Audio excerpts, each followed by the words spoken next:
Assalamualaikum, sahabat. Terima kasih sudah klik video ini.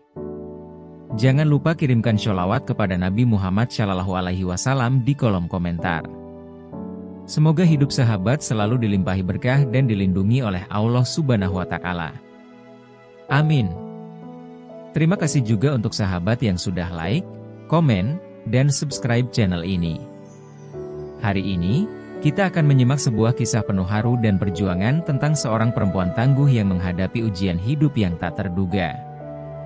Bagaimana ia bertahan dan mengubah nasibnya? Yuk, simak ceritanya sampai selesai. Meza melangkahkan kakinya perlahan turun dari bus malam yang berhenti di Terminal Indramayu. Tas besar penuh barang di pundaknya terasa ringan dibanding beban rindu yang selama 5 tahun terakhir menggunung di hatinya. Wajahnya yang tirus memancarkan senyum tipis, meski ada lelah yang tak bisa disembunyikan.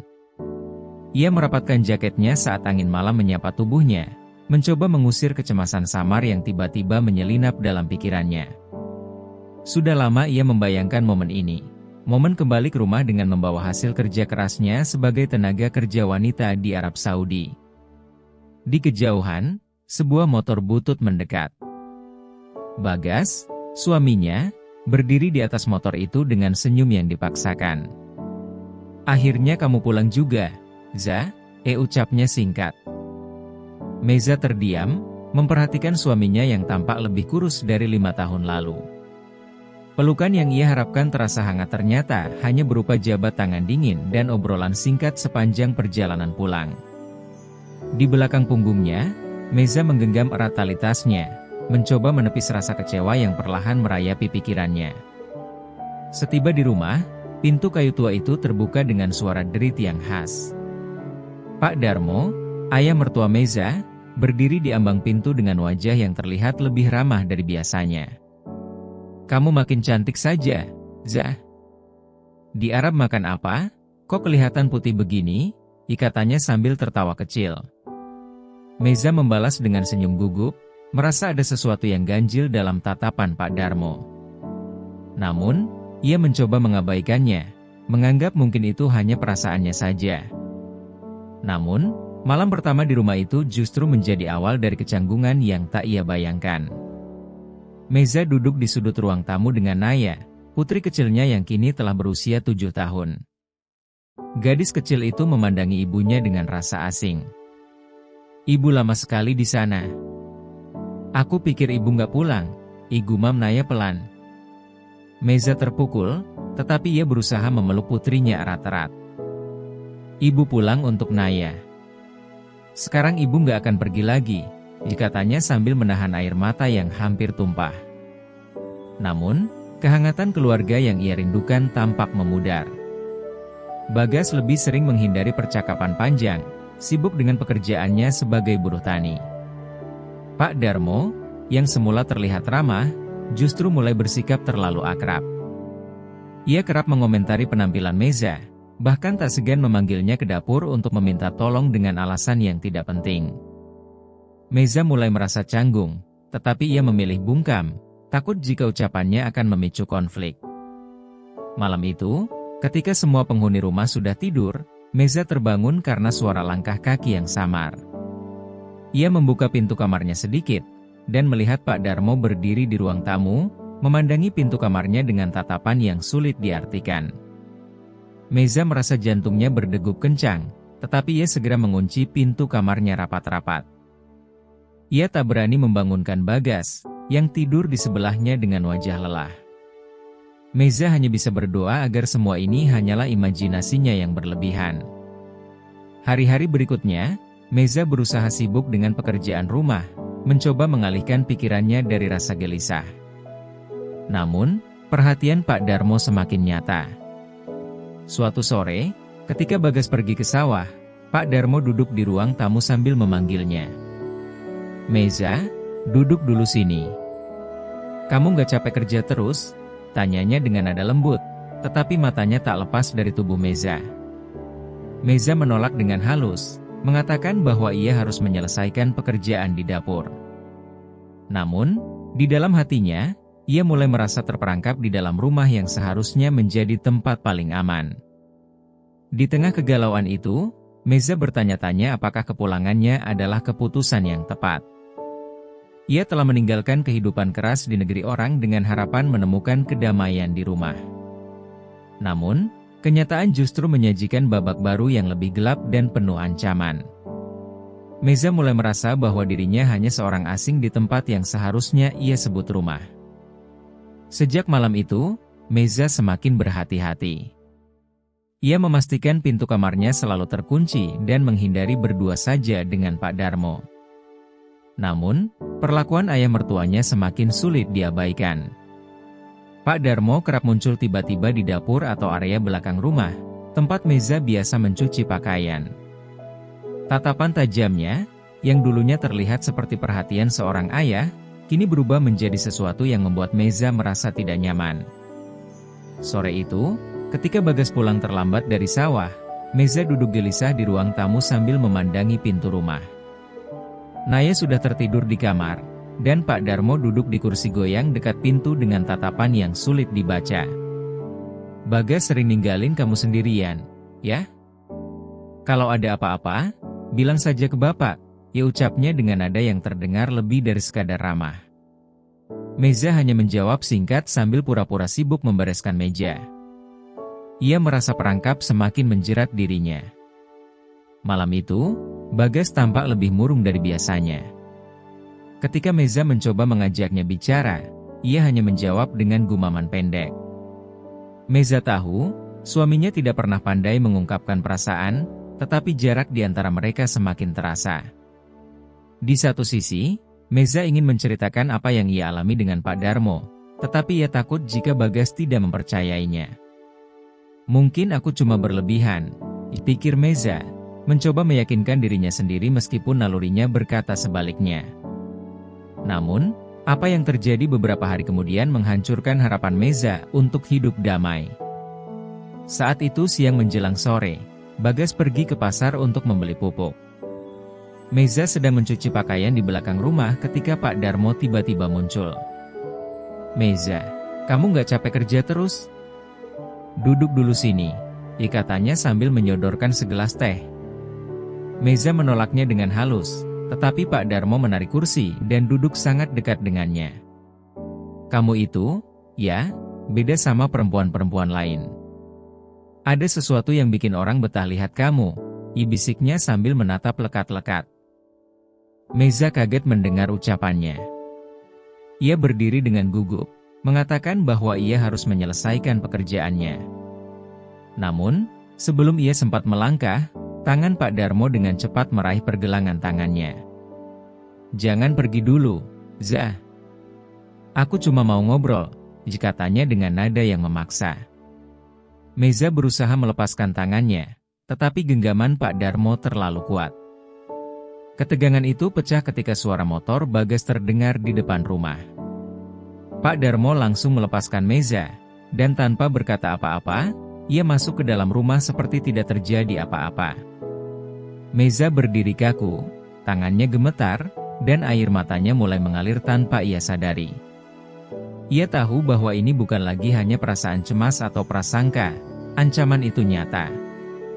Di malam yang sunyi, Meza terjaga di tempat tidurnya. Ia memandangi wajah Bagas yang terlelap di sebelahnya, dan pikirannya berperang. Bagaimana aku harus bilang ke Bagas? Apa dia akan percaya? Atau malah menyalahkanku? Pikir Meza, berulang kali. Ia teringat pengalaman teman-temannya sesama TKW yang sering bercerita tentang sulitnya mendapat keadilan ketika seorang perempuan menjadi korban. Ketakutan itu membuatnya semakin terjebak dalam kebisuan. Hari-hari berlalu dengan suasana yang semakin mencekam. Pak Darmo semakin sering mencari alasan untuk mendekati Meza. Ia menuntut perhatian seolah-olah itu adalah haknya sebagai orang tua di rumah itu. Meza mulai menghindari rumah saat Bagas tidak ada. Ia sering membawa Naya ke rumah tetangga atau pergi ke pasar lebih lama dari biasanya. Namun, semua itu hanya menunda masalah yang semakin besar.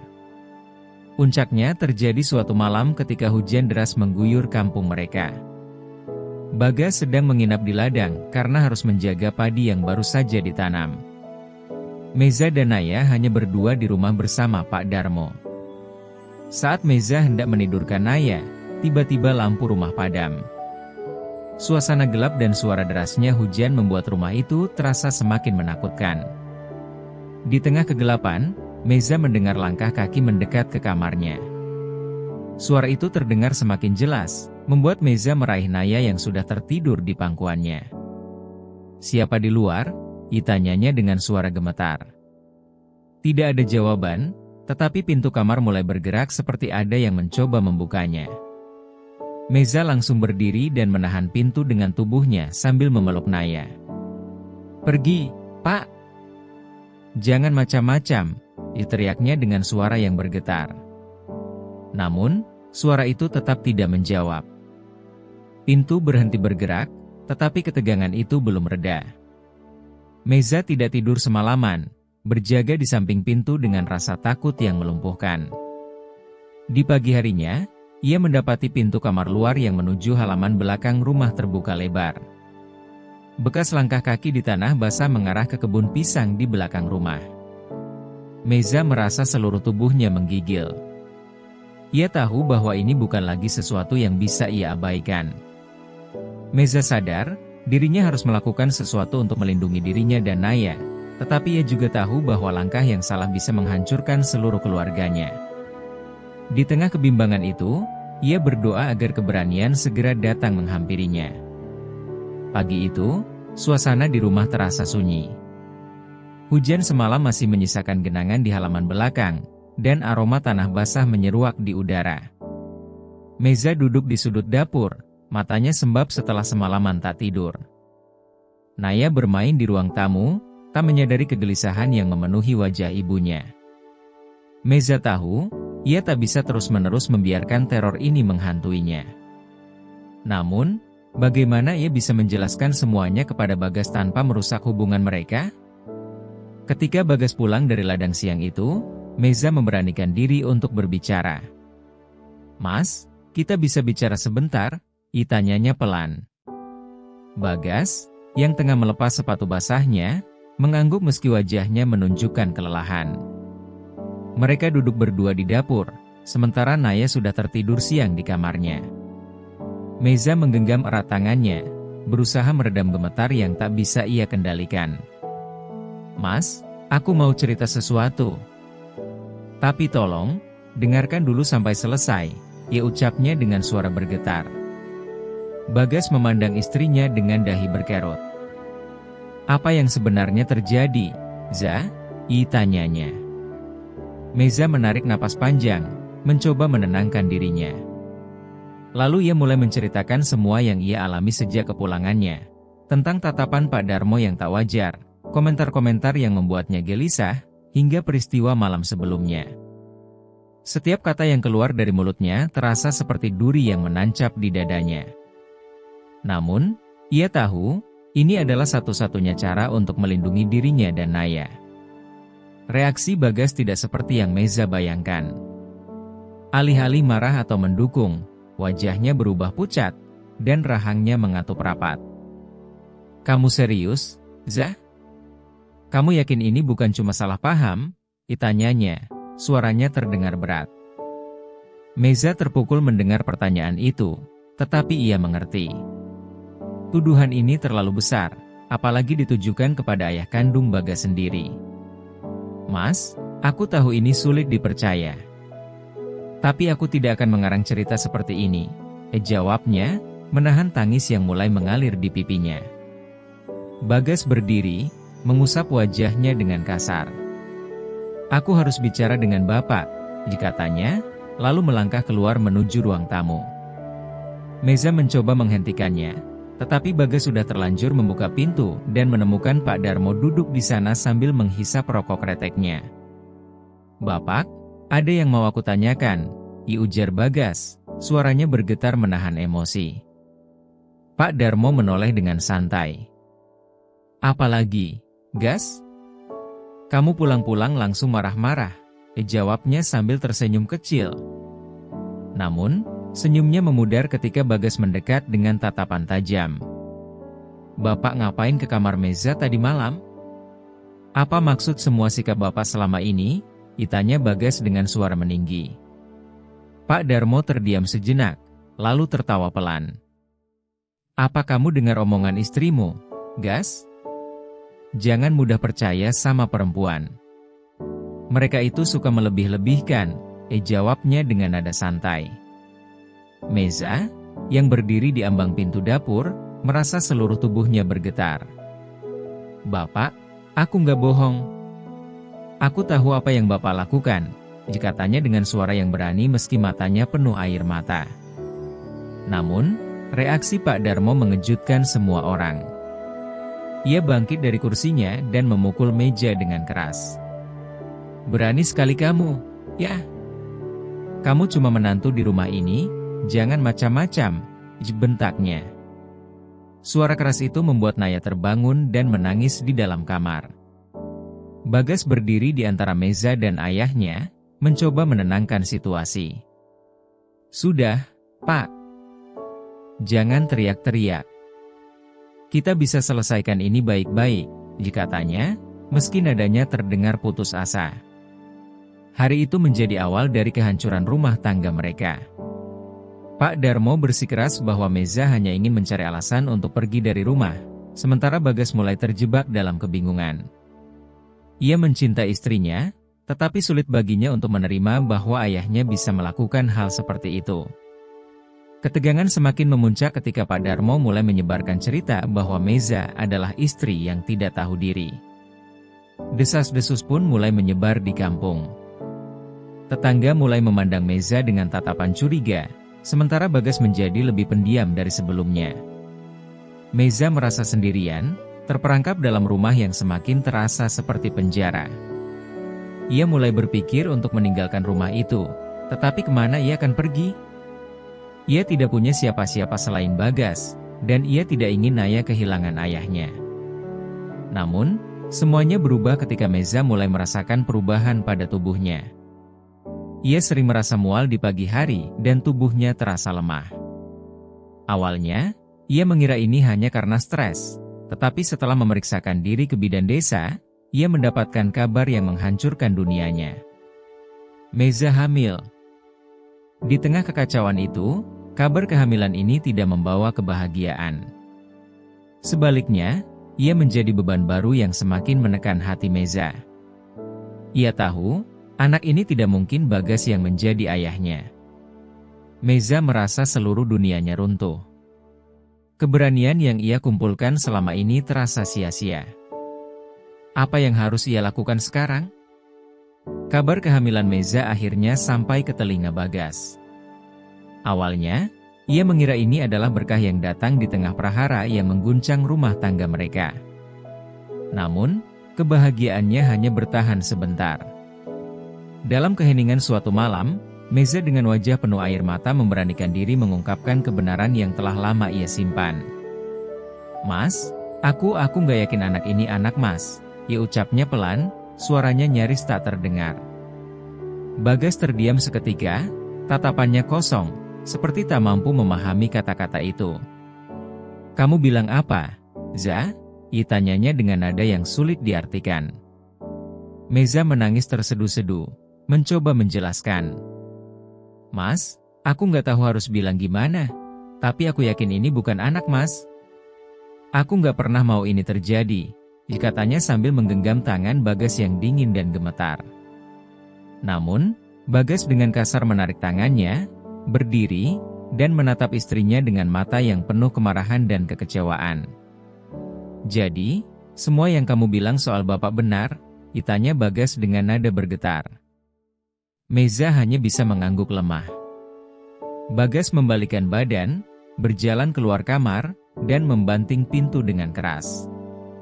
Suara langkahnya terdengar menjauh di malam yang sunyi, meninggalkan Meza dalam kekosongan yang mencekam. Malam itu, ia hanya bisa memeluk dirinya sendiri, merasakan dunia yang seakan-akan menghancurkan dirinya sedikit demi sedikit. Keesokan paginya, Bagas tidak pulang. Meza mencoba mencari suaminya, tetapi Bagas seperti menghilang tanpa jejak. Sementara itu, Pak Darmo tetap berlagak seolah tidak ada yang terjadi. Ia bahkan mencoba berbicara dengan Meza, tetapi setiap kata yang keluar dari mulutnya hanya menambah rasa muak di hati perempuan itu. "Meza, kamu ini jangan terlalu keras kepala. Aku ini tetap bagian dari keluarga ini," katanya dengan nada penuh arogansi. Meza hanya bisa menghindar, mengunci diri di kamar bersama Naya. Hari demi hari berlalu, dan kehamilan Meza semakin terlihat. Tetangga mulai bergosip, membuat spekulasi yang semakin menyudutkan dirinya. Beberapa orang bahkan mendatangi rumah untuk menanyakan kabar Bagas, yang hingga kini belum kembali. "Meza, Bagas nggak ada karena kamu, kan? Kamu itu perempuan macam apa? Bikin suami sendiri kabur," sindir seorang tetangga, yang hanya dibalas Meza dengan diam penuh luka. Di tengah tekanan itu, Meza memutuskan untuk pergi ke rumah orang tuanya, yang tinggal di desa lain. Ia berpikir bahwa mungkin, dengan meninggalkan rumah ini, ia bisa menemukan kedamaian. Namun, ketika ia tiba di rumah orang tuanya, ia hanya menemukan kekecewaan lain. Ayahnya, yang sudah lanjut usia, menolak untuk menerima Meza kembali. "Kamu itu sudah punya suami, Za. Pulanglah ke rumahmu. Jangan bawa masalah ke sini," ia ucap ayahnya dengan tegas. Meza merasa dunianya benar-benar runtuh. Ia tidak punya tempat untuk berlindung. Suatu malam, ketika hujan deras mengguyur desa, Pak Darmo datang mengetuk pintu kamar Meza. Ia berdiri di ambang pintu dengan wajah penuh rasa bersalah palsu. "Meza, aku tahu kamu benci sama aku. Tapi aku nggak bisa biarkan kamu pergi membawa anak ini," katanya sambil menatap perut Meza yang mulai membesar. "Anak ini tetap darah dagingku," lanjutnya, dengan nada yang terdengar seperti ancaman. Meza hanya bisa mematung, tubuhnya gemetar. "Bapak pikir saya akan membiarkan ini semua berlalu begitu saja? Saya akan lapor polisi," bentaknya dengan suara yang bergetar. Namun, Pak Darmo hanya tertawa dingin. "Lapor saja. Kamu pikir siapa yang akan percaya? Semua orang di kampung ini sudah percaya kalau kamu istri yang gak becus," katanya sebelum berbalik pergi, meninggalkan Meza dalam ketakutan yang semakin menjadi-jadi. Di tengah keputusasaan itu, Meza mulai berpikir untuk mengambil langkah yang lebih besar. Ia tahu, ia harus melindungi dirinya dan Naya, serta anak yang ada dalam kandungannya. Namun, Meza juga sadar, untuk melawan Pak Darmo dan membersihkan namanya, ia harus menghadapi risiko yang besar. Ia tidak hanya harus menghadapi Pak Darmo, tetapi juga seluruh pandangan masyarakat yang telah mencapnya buruk. Malam itu, dengan sisa keberanian yang ia miliki, Meza mulai menyusun rencana untuk keluar dari jerat ini. Ia berjanji pada dirinya sendiri bahwa ia tidak akan membiarkan dosa Pak Darmo menjadi beban yang terus menghancurkan hidupnya. Namun, di balik keberanian itu, rasa takut masih terus membayangi. Akankah ia berhasil mengubah nasibnya, atau justru terperangkap lebih dalam di lingkaran penderitaan ini? Meza menyusun rencana dengan hati-hati. Malam itu, ketika semua penghuni rumah sudah terlelap, ia membereskan beberapa barang ke dalam tas kecil, termasuk dokumen penting yang ia simpan sejak lama. Dengan hati-hati, ia menggandeng tangan Naya yang terkantuk-kantuk menuju pintu belakang. Langkahnya pelan namun penuh tekad. Ia tahu, jika terus tinggal di rumah itu, ia akan kehilangan dirinya, dan mungkin, hidupnya. Namun, belum sempat ia mencapai gerbang depan, suara langkah kaki terdengar dari belakang. Pak Darmo berdiri di sana dengan tatapan tajam, wajahnya setengah tertutup bayangan malam. "Mau kemana kamu malam-malam begini?" tanyanya, nadanya rendah tetapi mengintimidasi. Meza langsung berdiri kaku, tubuhnya gemetar. "Saya mau pergi, Pak. Saya nggak bisa tinggal di sini lagi," jawabnya dengan suara lirih, mencoba menenangkan dirinya. Pak Darmo melangkah mendekat, sementara Naya memegang tangan Meza semakin erat. "Kamu pikir kamu bisa kabur begitu saja? Kamu itu milik keluarga ini. Kamu nggak punya tempat lain," katanya sambil meraih tas yang dipegang Meza. Namun, Kali ini Meza tidak mundur. Dengan suara yang penuh keberanian, ia berkata, "Saya bukan milik siapapun, Pak. Kalau Bapak memaksa, saya akan teriak, dan biarkan semua tetangga tahu siapa Bapak sebenarnya." Ancaman itu membuat Pak Darmo terdiam sejenak, tetapi senyumnya berubah menjadi tawa kecil yang dingin. "Kamu kira mereka akan percaya sama kamu? Mereka semua sudah percaya kalau kamu ini perempuan gak tahu diri. Mau bawa anak ini kemana? Hah?" Diucapnya sambil menunjuk perut Meza. Kata-kata itu menusuk hati Meza, tetapi ia mencoba menguatkan dirinya.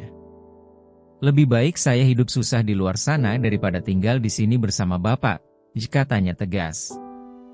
Momen itu pecah ketika tiba-tiba suara motor terdengar mendekat. Itu Bagas, yang akhirnya pulang setelah menghilang selama beberapa hari.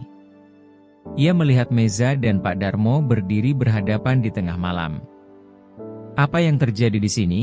ditanya Bagas dengan nada bingung, matanya bergantian menatap istrinya dan ayahnya.